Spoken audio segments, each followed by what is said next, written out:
मुझे 8 साल हो गए हैं स्केटिंग करते हुए और मैं तकरीबन बहुत मुश्किल से स्टार्ट लिए। ये नहीं कि मैंने शूज़ लिए और सुबह सुबह उठ के पहन के चलना शुरू हो गया, इस तरह नहीं है ये। इसकी मैंने प्रॉपर ट्रेनिंग ली है। 8 साल में बहुत मुश्किलात पेश आई हैं, अब जाके ये मुझे कुछ समझ आई है। मुझे स्टार्टिंग में ये मुश्किल पेश आई है कि ये शूज़ कहीं से मिलते ही नहीं थे।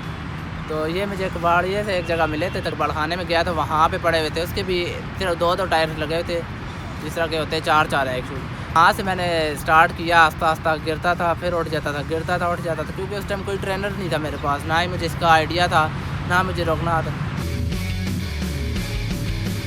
और अभी इस टाइम इतना हो चुका हूँ कि मुझे कहीं भी जाना हो तो ना मुझे गाड़ी की ज़रूरत है, ना बाइक की ज़रूरत है, और ना चलान का डर है, ना पेट्रोल का ख़र्चा है।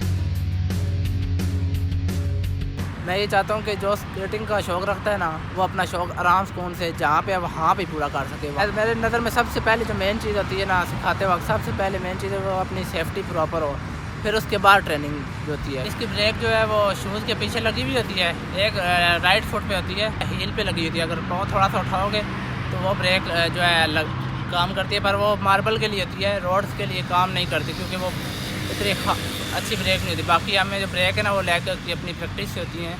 काफ़ी सारे इसमें हमने ट्रिक्स हैं ब्रेक्स की। रोड पे झंडा लेके स्केटिंग करता हूँ, इसका लोग समझते हैं कि ये वैसे ही कर रहा है, इसका मतलब यही है मैं अपने वतन से भी बहुत ज़्यादा प्यार करता हूँ। ये नहीं कि इसके लिए प्रैक्टिस होती है, हाथ ऊपर करके स्केटिंग करना, नहीं तो बंदा बैक पे गिर जाता है। तो इसकी भी प्रॉपर ट्रेनिंग की है मैंने।